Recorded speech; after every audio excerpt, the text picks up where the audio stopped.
बिस्मिल्लाहिर्रहमानिर्रहीम। अस्सलामु अलैकुम।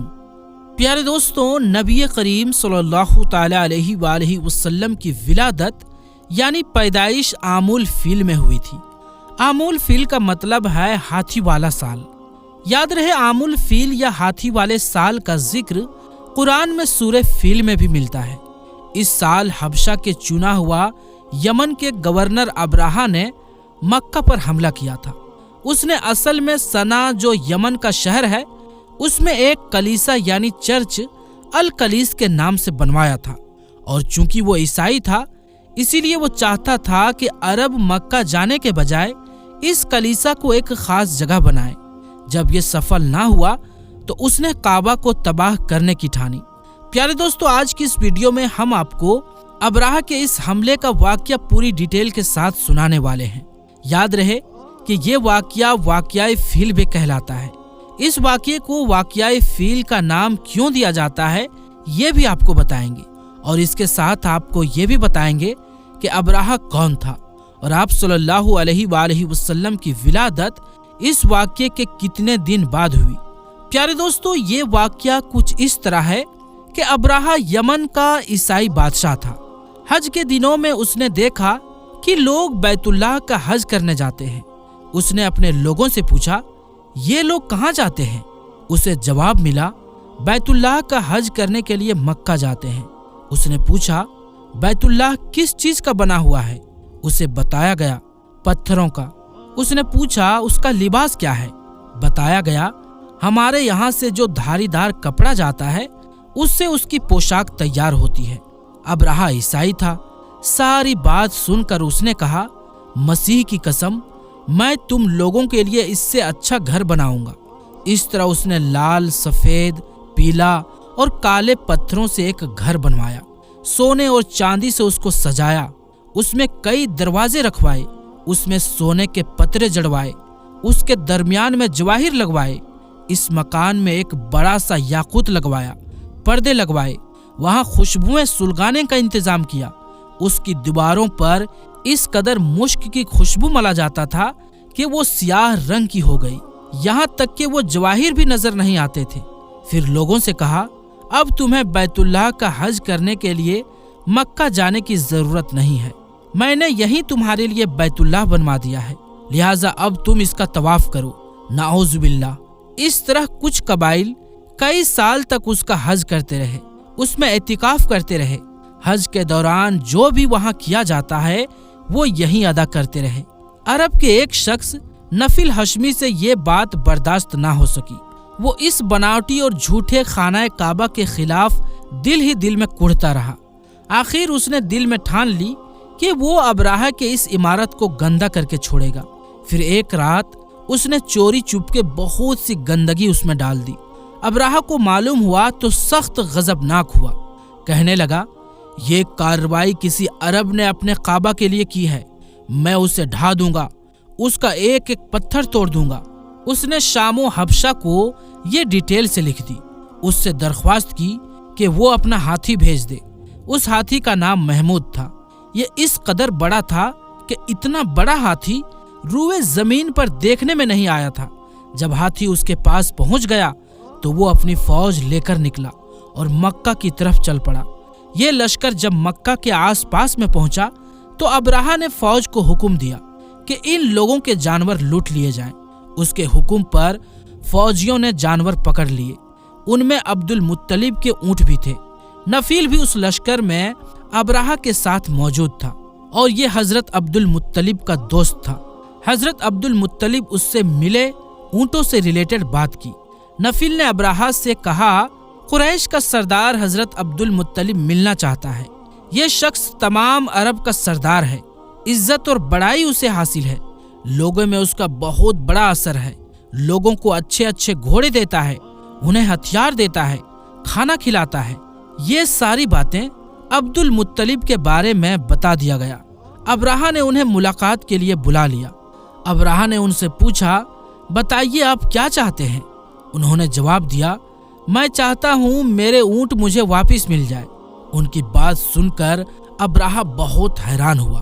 उसने कहा, मुझे तो बताया गया था कि आप अरब के सरदार हैं, बहुत इज्जत और बुजुर्गी के मालिक हैं, लेकिन लगता है मुझे गलत बताया गया है, क्योंकि मेरा ख्याल था कि आप मुझसे बैतुल्लाह के बारे में बात करेंगे, जिसको मैं गिराने आया हूँ और जिसके साथ आप सबकी इज्जत जुड़ा हुआ है। लेकिन आपने तो शुरुआत से उसकी बात ही नहीं की और अपने ऊँटों का रोना लेकर बैठ गए। ये क्या बात हुई? उसकी बात सुनकर हजरत अब्दुल मुत्तलिब बोले, आप मेरे ऊँट मुझे वापस दे दें, खाना काबा के साथ जो चाहे करें, इसीलिए कि उस घर का एक परवरदिगार है, वो खुद ही उसकी हिफाजत करेगा, मुझे उसके लिए फिक्रमंद होने की जरूरत नहीं है। उनकी बात सुनकर अब्राहा ने हुक्म दिया, इनके ऊँट वापस दे दिए जाएं। जब उन्हें उनके ऊँट वापस मिल गए तो उन्होंने उनके ऊंचे वाले हिस्से पर चमड़े जड़ दिए, उन पर निशान लगा दिए, उन्हें कुर्बानी के लिए वक्फ करके हरम में छोड़ दिया, ताकि फिर कोई उन्हें पकड़ ले तो हरम का परवरदिगार उस पर गजबनाक हो। फिर हजरत अब्दुल मुत्तलिब हीरा पहाड़ पर चढ़ गए। उनके साथ उनके कुछ दोस्त थे। उन्होंने अल्लाह से दरख्वास्त की कि ऐ अल्लाह, इंसान अपने सामान की हिफाजत करता है, तू अपने सामान की हिफाजत कर। उधर से अब्राहा अपना लश्कर लेकर आगे बढ़ा। वो खुद हाथी पर सवार लश्कर के दरमियान मौजूद था। ऐसे में उसके हाथी ने आगे बढ़ने से इनकार कर दिया। वो जमीन पर बैठ गया। हाथी वालों ने उसे उठाने की बहुत कोशिश की, लेकिन वो ना उठा। उन्होंने उसके सर पर ज़रबे लगाई, आंकस चुभोए, मगर वो खड़ा ना हुआ। कुछ सोचकर उन्होंने उसका चेहरा यमन की तरफ किया तो वो फौरन उस तरफ चलने लगा। उसका चेहरा फिर मक्का की तरफ किया गया तो वो फिर रुक गया। हाथी वालों ने ये तजुर्बा बार बार किया। आखिर अब्राहा ने हुक्म दिया, हाथी को शराब पिलाई जाए, ताकि नशे में उसे कुछ होश न रह जाए और हम उसे मक्का की तरफ आगे बढ़ा सके। चुनांचे उसे शराब पिलाई गई, लेकिन उस पर उसका कोई असर ना हुआ। दोस्तों कहते हैं कि अब्राहा के हाथी को उठाने की कोशिश जारी ही थी कि अचानक समुंदर की तरफ से उनकी तरफ अल्लाह ताला ने अबाबिलों को भेज दिया। वो टिड्डियों के झुंड की तरह आई। दूसरी तरफ अब्दुल मुत्तलिब मक्का में दाखिल हुए, हरम में पहुंचे और काबा के दरवाजे की जंजीर पकड़कर अब्राहा और उसके लश्कर के खिलाफ जीत की दुआ मांगी। उनकी दुआ के अल्फाज ये थे, ऐ अल्लाह, ये बंदा अपने काफिले और अपनी जमात की हिफाजत कर रहा है, तू अपने घर यानी बैतुल्लाह की हिफाजत फरमा। अब्राहा का लश्कर फतह ना हासिल कर सके, उनकी ताकत तेरी ताकत के आगे कुछ भी नहीं। आज सलीब कामयाब ना हो। दोस्तों याद रहे कि सलीब का लफ्ज इसलिए बोला कि अब्राहा ईसाई था और सलीब को ईसाई अपने निशान के तौर पर साथ लेकर चलते हैं। अब उन्होंने अपनी कौम को साथ लिया और हीरा पहाड़ पर चढ़ गए, क्योंकि उनका ये सोच था कि वो अब्राहा का मुकाबला नहीं कर सकेंगे। और फिर अल्लाह ताला ने परिंदों के झुंड भेज दिए। ये परिंदे चिड़िया से कदरे बड़े थे। इनमें से हर परिंदे की चोंच में पत्थर के 3-3 टुकड़े थे। ये पत्थर परिंदों ने अब्राहा के लश्कर पर गिराने शुरू किए। जो ही ये पत्थर उन पर गिरे, उनके टुकड़े टुकड़े हो गए। बिल्कुल इसी तरह जैसे आज किसी जगह के ऊपर से बम गिराया जाए तो जिस्मों के चिथड़े चिथड़े उड़ जाते हैं। अब्राहा का हाथी महमूद यहाँ पर इन कंकरियों से महफूज रहा। बाकी सब हाथी तहस नहस हो गए। दोस्तों कहा जाता है कि ये हाथी सैकड़ों की तादाद में से सब के सब खाए हुए भूस की तरह हो गए, जैसा कि सूरह फिल में आता है। प्यारे दोस्तों कहा जाता है कि अब्राहा और उसके कुछ साथी तबाही का ये मंजर देखकर बुरी तरह भाग खड़े हुए, लेकिन परिंदों ने उनको भी नहीं छोड़ा। अब्राहा के बारे में तबकात में लिखा है कि उसके जिस्म का एक एक हिस्सा, एक एक अंग अलग होकर गिरता चला गया, यानी वो भाग रहा था और उसके जिस्म का एक एक हिस्सा अलग होकर गिर रहा था। दूसरी तरफ हजरत अब्दुल मुत्तलिब इस इंतजार में थे कि कब हमला होता है, लेकिन हमला आवर जब मक्का में दाखिल ना हुए तो वो हालात मालूम करने के लिए नीचे उतरे। मक्का से बाहर निकले तब उन्होंने देखा सारा लश्कर तबाह हो चुका है। खूब माले गनीमत उनके हाथ लगा, बेशुमार सामान हाथ आया। माल में सोना चांदी भी बहुत ही ज्यादा था। लश्कर में से कुछ लोग ऐसे भी थे जो वापस नहीं भागे थे, ये मक्का में रह गए थे। इनमें अब्राहा के हाथी के महावत भी था, जो महमूद को आगे लाने में नाकाम रहा था। प्यारे दोस्तों, यूं बैतुल्लाह यानी खाना काबा के मालिक ने अपने घर की हिफाजत फरमाई और अल्लाह ताला ने دنیا والوں کو اپنی قدرت کا نظارہ دکھایا کہ وہ ایسی قدرت والی ذات ہے کہ ہاتھی جیسے وشال قائم مخلوق کو ابابل جیسے چھوٹے اور حقیر مخلوق کے ذریعے نیست و نابود کر سکتی ہے۔ دوستو، یہ خاص کر کے انسانیت کے سوچ بچار اور جاگنے کے لیے اللہ تعالیٰ کی قدرت کے نشانیوں میں سے ایک نشانی ہے۔ لیکن افسوس کہ آج کا مسلمان اور انسان اللہ کی ان نشانیوں کے بارے میں سوچتا ہی نہیں۔ لیکن دوستوں، آپ نے واقعہ فیل اور ابراہہ کے انجام کو پوری ڈیٹیل کے ساتھ جان لیا۔ اب آپ کو یہ بتاتے ہیں کہ ابراہہ کون تھا اور کس طرح بے شرم اور مکار شخص تھا۔ تاریخ کے مطابق نجاشی شاہ حبشہ ابراہہ کو سوڈان کا بادشاہ اور اریات کو یمن کا بادشاہ بنایا تھا۔ کچھ عرصے بعد ابراہہ نے یمن پر حملہ کر دیا۔ اریات کو بھی اس حملے کی خبر پہلے سے ہی مل گئی، اسی لیے وہ بھی اپنی فوج لے کر مقابلے کے لیے نکلا۔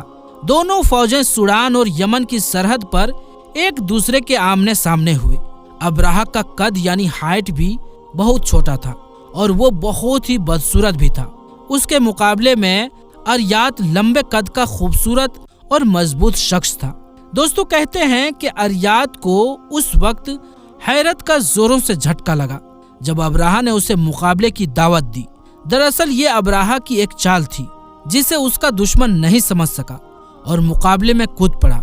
اریات نے اپنی تلوار پوری طاقت سے ابراہہ پر ماری، مگر وہ بڑی صورت سے اپنے رچھک یعنی جو اس کے آگے تھا اس کے پیچھے ہو گیا۔ اس وار سے وہ رچھک یعنی سپاہی پوری طرح زخمی ہو گیا۔ پھر اریات کے سنبھلنے سے پہلے ہی ابراہہ کی ایک دوسرے محافظ نے اچانک حملہ کر کے اریات کو موت کے گھاٹ اتار دیا۔ اسی وجہ سے ابراہہ کا نام ابراہہ بے شرم پڑ گیا تھا۔ کہتے ہیں اریات کی موت کے بعد اس کی فوج نے ابراہہ کو اپنا سردار مان لیا اور اس طرح سے ابراہہ کا یمن پر بھی قبضہ ہو گیا۔ اس کی خبر جب حبشہ کے بادشاہ کو ملی تو اس کو بہت ہی غصہ آیا اور اس نے جواب دینے کے لیے ابراہہ کو خط لکھا۔ ابراہہ نے مکاری سے کام لیتے ہوئے اپنی حکومت اور جان بچانے کے لیے جوابی خط میں لکھا، میں آپ کا نوکر ہوں۔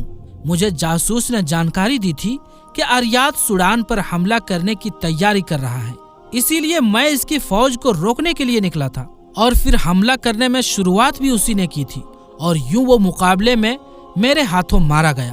میں آپ کا پرانا نوکر ہوں اور ہمیشہ آپ کا نوکر ہی رہوں گا۔